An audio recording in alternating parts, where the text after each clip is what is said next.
All right, Chase, thank you so much. We're excited. I know you've only got a couple of tasks left for your gold, so appreciate you knocking this one out, and the floor is yours. Awesome. All right. So thank you everybody for taking time out of your busy day. For those of you guys that I haven't got to meet in person, my name is Chase Jackson and I'm the head wrestling coach at Southwest Minnesota State University. So today we're going to be talking about everybody's favorite topic, losing.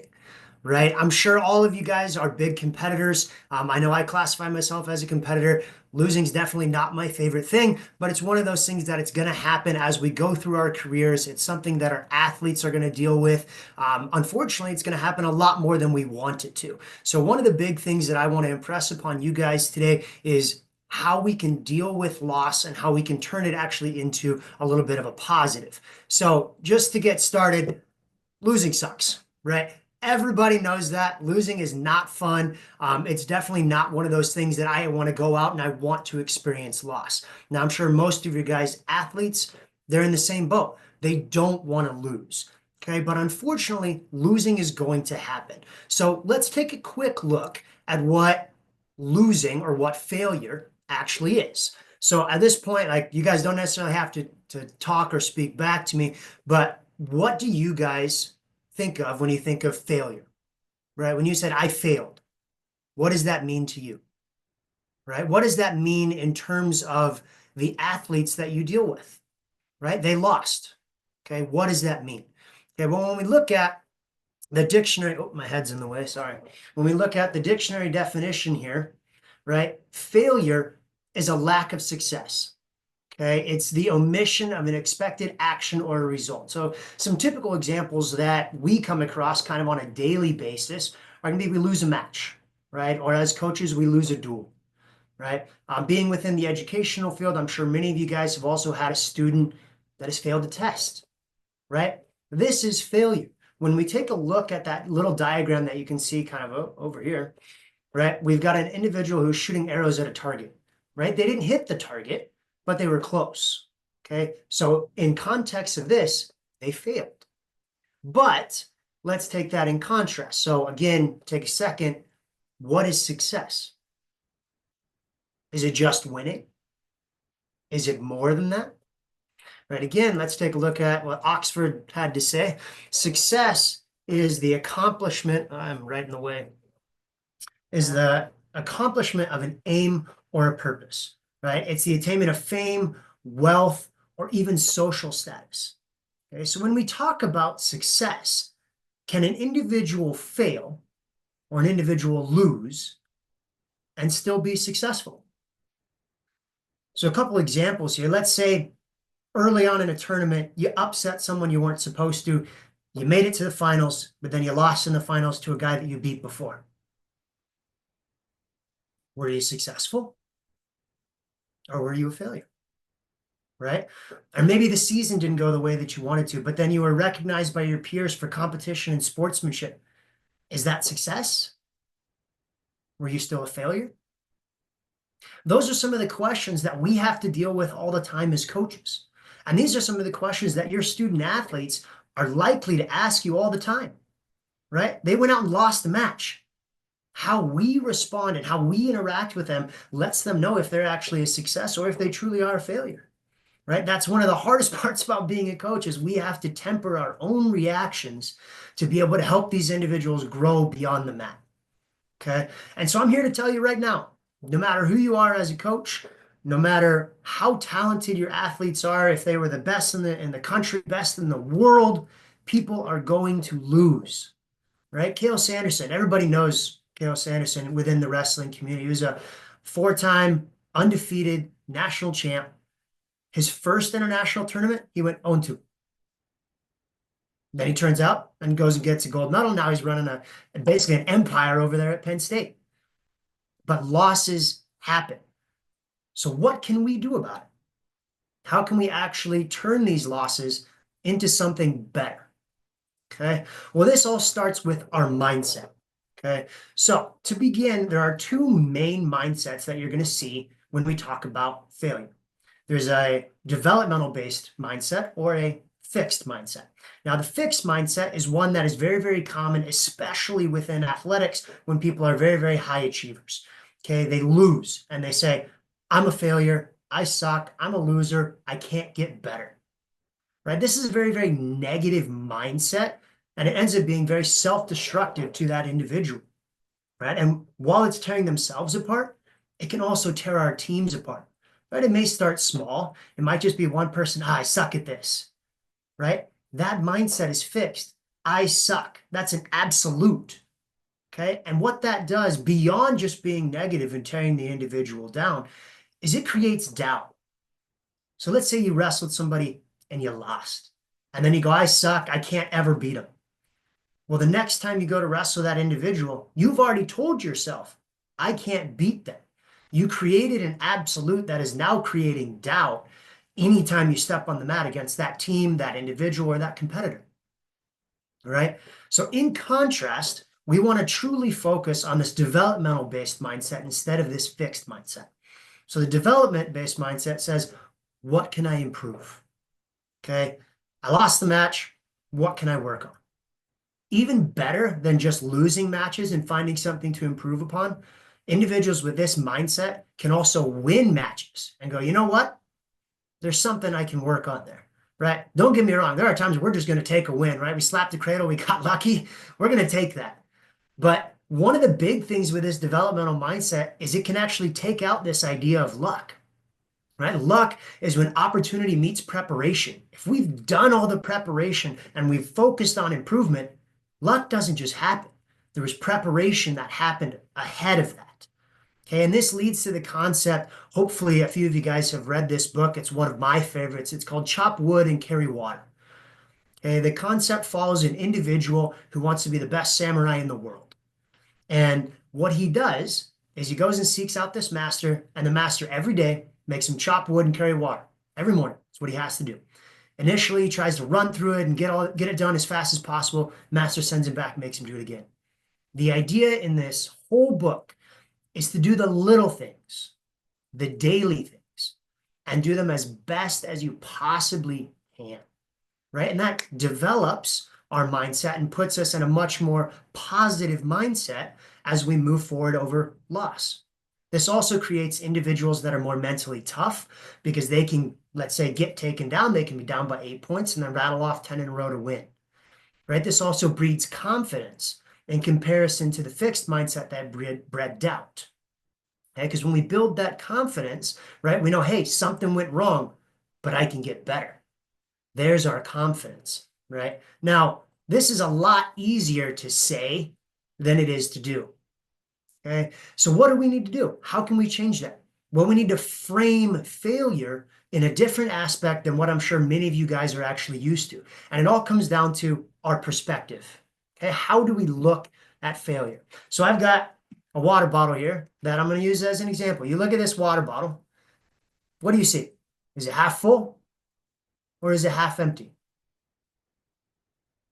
Whichever way you went, you're right, but it's all about your perspective and how you view it.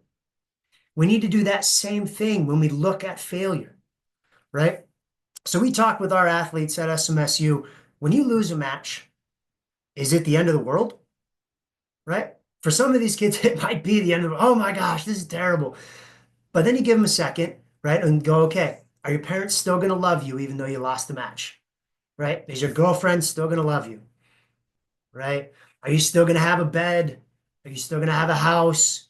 Like, just losing doesn't change those things.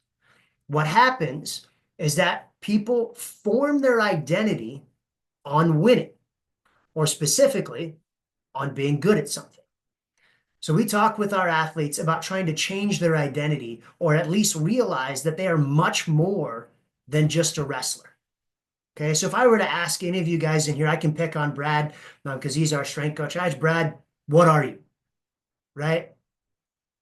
Well, he's a multi-time world champion in powerlifting. He's our strength coach, right? He also is a loving husband and a father, right? His identity is so much more than just a strength coach. And we need to get our athletes to understand that they are so much more than just a wrestler. So you lose one match, you're not a terrible person. And especially for high-performing athletes, that is exceptionally hard to get them to understand because they have built their life on the premise of, hey, if I win, I'm a good person. But that's not always true. Oh, sorry, my computer fell down. Next part we want to look at is opportunity. Okay, we want to frame failure as opportunity. Okay, not only is it not the end of the world, it creates an opportunity for us to improve and get better. Okay, if you look at Thomas Edison, right? He failed hundreds of times making a light bulb. But the famous quote is he found one way that worked, right? When we fail, we find ways to not win a match, right? Or we find ways to give up points. But then hopefully we can learn from that. Okay, another great example, J.K. Rowling.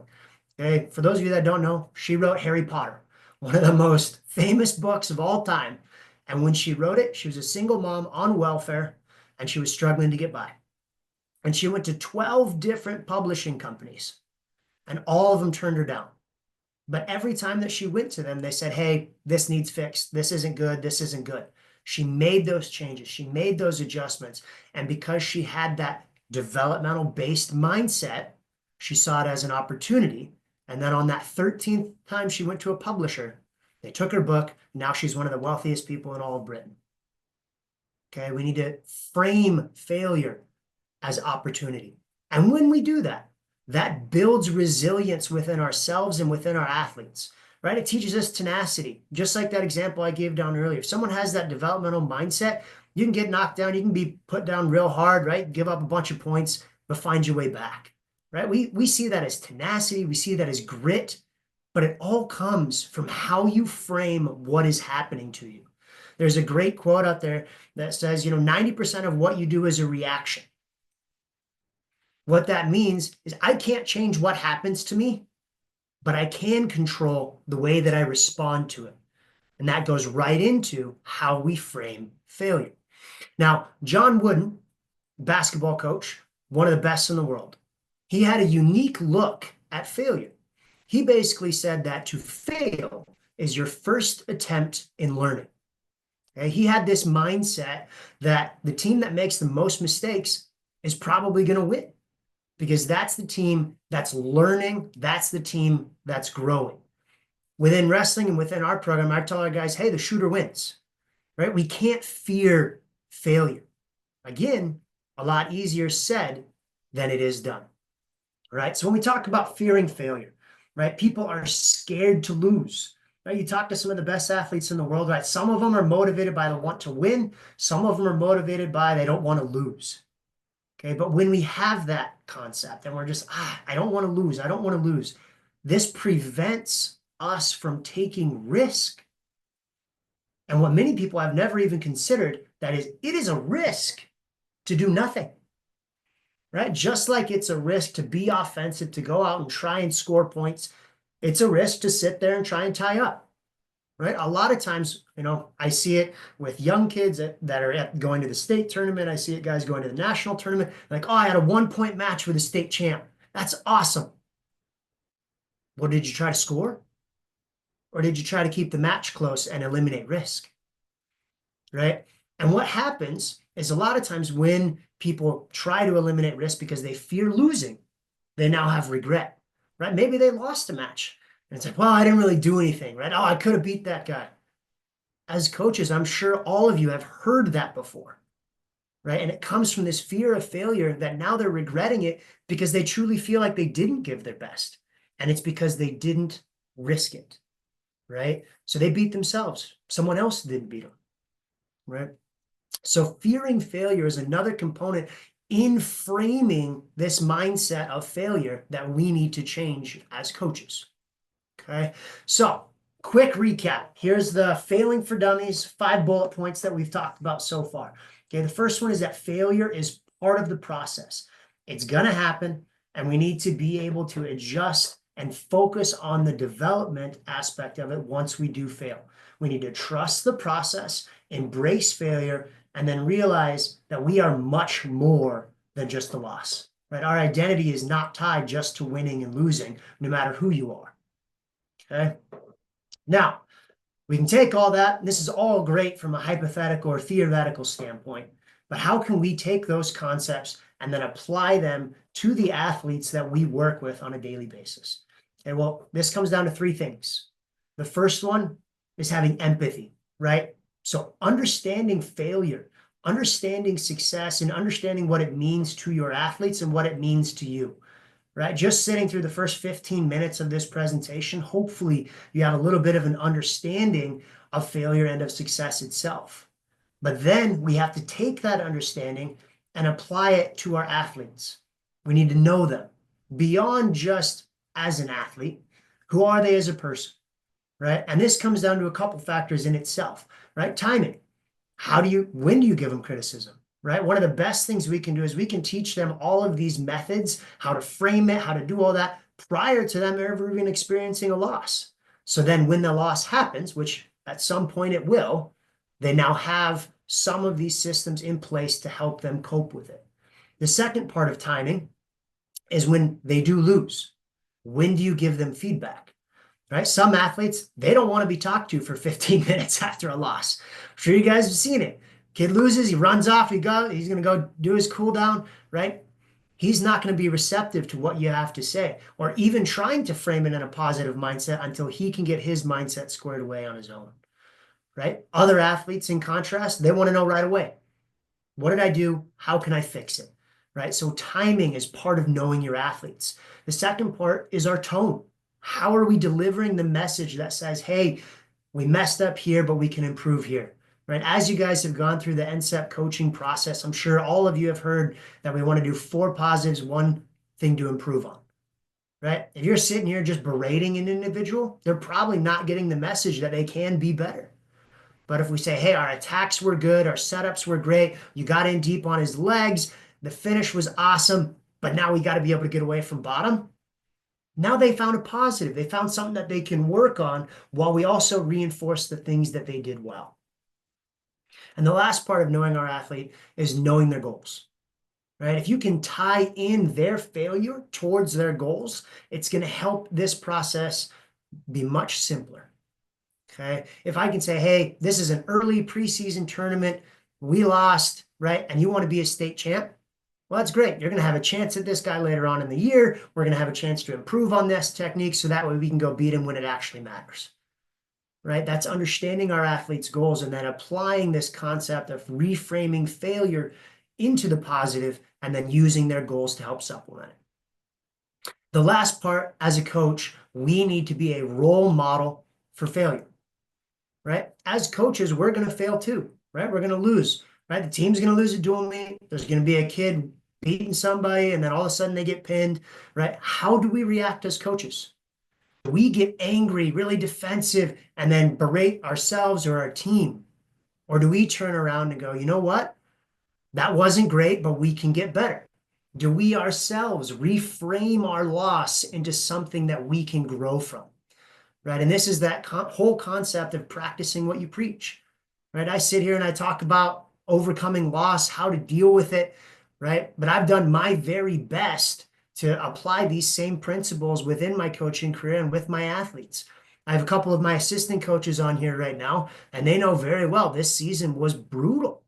We graduated 9 seniors. We had almost exclusively freshmen in the lineup in a conference that is 8 of the top 25 teams in the country. And so we had to take these losses and we had to learn from them. If we didn't do that, this would have been so much harder. This would have been a scenario where we all would have spiraled down and the season would have been a total waste. But it wasn't. We got better. Our athletes got better. We had a positive mindset and we ended in a place where I feel confident that we can grow from and be ready for next season. That said, I just kind of want to conclude real quickly with this whole concept that failure and loss are going to happen. But the only way that we can grow from this is to reframe it and turn it into a positive so then we can see the success that we want in the future. Thank you. So what questions you guys got for me? Can I start it off? I usually hate to do this, but maybe this will encourage other questions. When you're in a triggering moment as a coach, maybe the referee hits your guy for stalling with 3 seconds left. There's no way to overcome that, and that's a triggering moment for me. And I want to yell, I want to behave in a way that doesn't align with my values. What are some tips that you use in those moments or you've seen in those moments that help me transition from my crazy to my calm, right? Yep. In those triggering moments. Yeah. So two things that I use is remembering that everybody's another person that's doing their best. So regardless of what that ref's call was, he's just another person, right? I might be like, it was a terrible call, but they're doing their best. And then the second thing, and I picked this one up, is I'll take a couple breaths, right? My coaches have seen me do this, right? Something will happen, and I'll just sit down and be like, ooh, okay. Take a deep breath, and I do a little clap. That for me, that's a calming thing. I do the clap in practice. I do it when I was an athlete, right? Something would happen. It was my way of connecting myself physically to where I was and to be present instead of worrying about everything else. So it was a deep breath and a clap. And then, like I said, just kind of remembering that, everybody's trying their best, whether some refs are good or not, that's a totally different discussion.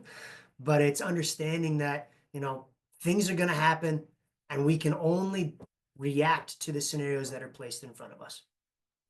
Hey, coach, it's Eric Dabowski here. I got a question for you. Yeah, man. Sorry, my house here is a zoo. Summer break starting, so I had to run outside. But when you're coaching, how often do you bring? I hate to say it's not the losing mindset, but clearly there's the mindset part of being a coach. How often do you bring this topic up to prepare your athletes for when that bad happens? Like Coach Clayton mentioned, right? There's the unexpected. So how often do you bring this up with athletes just to prepare them when they start competing? Yeah, so as part of our program, we actually run through a process called 10-minute toughness. Phenomenal book, but it's basically um, a series of steps that you can do in 5 minutes and you can do it twice a day. Well, part of it is doing some visualization, some positive self-talk, all of that. So when we do that 10-minute toughness, that's when we bring up a lot of these concepts, right? We bring up the fact that like, hey, visualize yourself. You got scored on. What are you going to do? Right. And so we incorporated a lot within that 10-minute toughness, and then we'll also incorporate it within practices, whether that's doing a talk before practice. We do kind of what we call like culture workshops. So every couple weeks, we kind of take some time aside and spend like 20 minutes talking about varying topics, whether it's dealing with loss, dealing with, challenges, being empathetic, being a good teammate. So that's the other time that we bring it up. And then, like I said, within practice, we'll put guys in scenarios like, hey, you just got down. What are you going to do? Right. Or we'll say, hey, you just lost the match. You need to recover, get your mindset right. So we try to practice these as well as give them the opportunity to think about it from a theoretical standpoint. No, that's awesome. Thank you, coach. Yeah, of course. Have you guys seen the rehearsal on Max? It's a comedy documentary. Basically, what they do is they talk about the airline safety issues, and they're trying to find ways to create a rehearsal environment so that pilots learn to interact before they get into the cockpit of a plane and there's a problem. So it reminds me very much of what you're doing, Chase. You're practicing the things that you want to see happening, almost giving people like, hey, you can be in this role, right? Maybe my personality is when I lose, I'm crazy, but I can act like a good person at least until I get out of public sight, and then maybe I have my meltdown or whatever gives me. But it just reminded me very much of that, the rehearsal. Pretty cool on Max if you get a chance. No, and that's definitely it, right? Giving guys tools is part of it, but then it's also helping them actually utilize those tools. And then, like I said, being a role model and actually showing ourselves using those same tools, right? I talk to our guys like I'm a different coach than I was even last year, right? I'm constantly trying to improve myself, whether that's doing stuff here through NCEP, whether that's doing trainings on my own, seeking out opportunities to challenge myself, and then experience failure on my own right. Right. So then when I do fail, then I can say, hey, look, guys, I failed, but now I can get better to help you. Right. So then we can help push them because this lesson to me is so much more than just how we respond to loss, in a wrestling match. Right. These are going to be life lessons that people are going to have to deal with through their entire careers. Right. At some point, you might get fired. Right. Or something's going to happen in the workplace environment. But if we have these skills to be like, okay, I can reflect upon, okay, take this as an opportunity, and then build from it. And again, it goes back to framing and that developmental mindset. Hey, Coach, how you doing? Good. How are you? I'm good. This is Jimmy Greenwood over here in Ohio. You brought about so many great points. I actually was hitting screenshots as I was as you were going through your presentation, and I stopped because I know Mike recorded it. I didn't pay attention to that little click button. Uh, my question I wanted to ask, when you talk about fearing failure, uh, can you maybe expound a little bit on some of the strategies that you use to help a student athlete get over those humps? Yeah. So one of the big things that we use within our room is we'll put guys in scenarios where number one, they have to score, right? So when we talk about the fear of losing, right? We'll tell them, okay, you're down by 1 point, you have to score, right? Now, this sounds like it's focusing on the wrong aspect, but then what is that other person training? That other person's training, hey, I'm winning, now I can't lose, right? So when we put them in that situation, we wrestle a couple of them, but then afterward, typically we'll see 2 or 3 guys that they were on the defensive and they lost. And then we'll see 2 or 3 guys that even though they were up, they were still attacking and they won. So now we take that and we use those athletes as an example and be like, hey guys, look, when you continue to attack, you can find an opportunity to win. You only had 30 seconds left. He's giving you everything he got. But if you can continue to attack, you can do that, right? That's that whole concept of risk. So that's one of the strategies that we use. The other one that we talk about is, I said it in the presentation, is shooter wins, right? So the guy who's going to take leg attacks, the guy who's going to take offensive action in the long run, he's going to be the one that's going to end up winning that match. So we talk about that on a constant basis, right? We tell our guys, hey, we're not shutting down. We're going to go score more points, right? And we do this again with match scenarios. We do it hypothetically, giving them different scenarios that we talk about, and then obviously putting them down like, hey, you're up by 7, right? Let's go get one more, right? And sometimes they go get the major, right? And then we practice it when we put them in matches. We got a guy, he's up by 7. Hey, let's go get the major, right? We will take that risk as coaches. And I tell my athletes this, if I tell you, hey, cut him, go get one, that risk is on me. Your job is to go out and execute to the best of your ability. So those are the strategies that we use to implement this. And we talk about the idea on a constant basis. Would you rather go down swinging with everything you got, or go down sitting there doing nothing, right? And the majority of my athletes are, well, it'd be way better to swing. Exactly. Same thing. Try offense, look for points, and then we're going to breed that confidence that's going to help us overcome that fear of failure. I love it. Thanks, Coach. Of course. Hey, Coach, another Ohio guy here. Do you do much of that? Do you guys do anything in terms of like classroom sessions, or is everything in the wrestling room? Like when you're talking about tactics and decision making and some of that like mindset of constantly attacking, is that always in the wrestling room space, or do you guys break out and do some things in a classroom or something like that?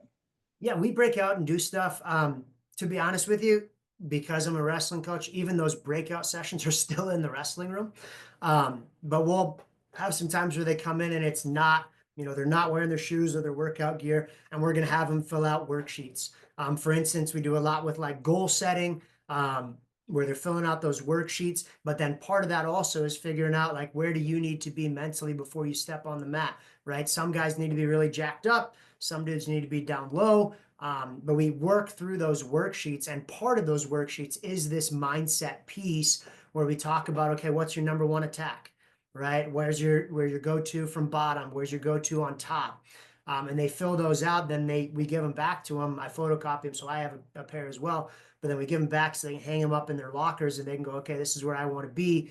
But that mindset piece, yes, we'll do some specifically in the mat, and then we do some breakout sessions where it's not necessarily wrestling specific.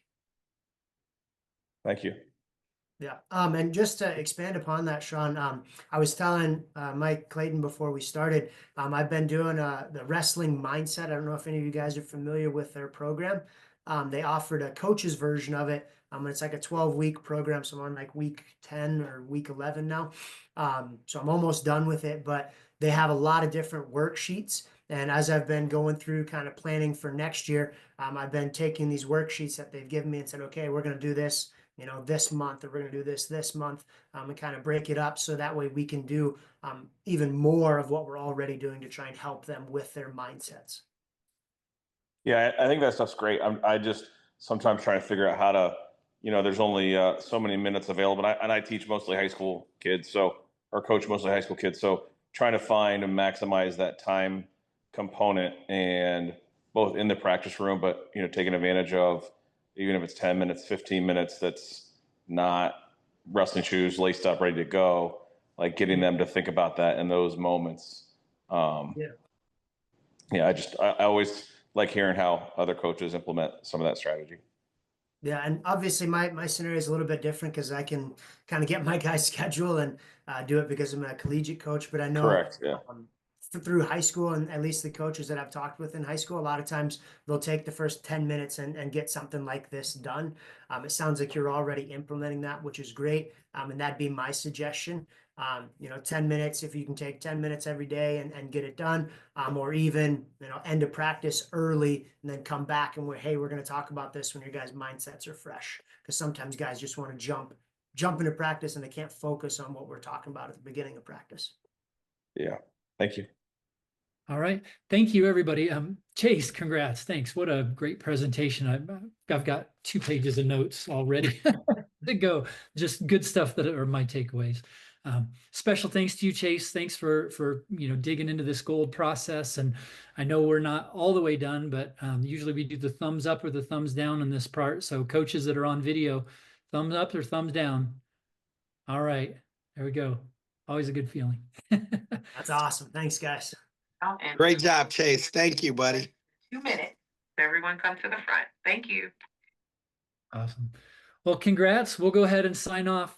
Chase, any last words or any last info that we could share? A little picture of the college. My thing, I just want to thank you guys again for taking time out of your day. And then on the question slide there, I had a few resources that we use within our program. I kind of share that again real quick so you guys can see that. But these are the books and the information that I put together to help me make this presentation. And these are the ones that we use. So the first one, 10-minute toughness. That's that program that I talked about. It's a really short book, only like 100 pages, but it's got a lot of great stuff in there. Collections of John Wooden, again, about a 100-page book.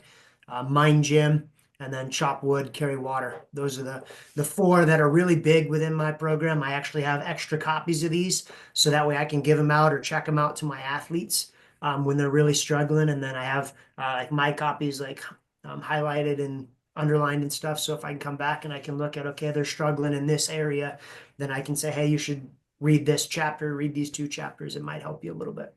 So, but that's my thing. I just want to thank you guys again. And my only advice, and this is advice I try to live by myself, is continue to learn, continue to grow. It's going to make you a better coach for your athletes and a better person overall. Thanks again. Great. Thank you all. Take care. We'll see you soon.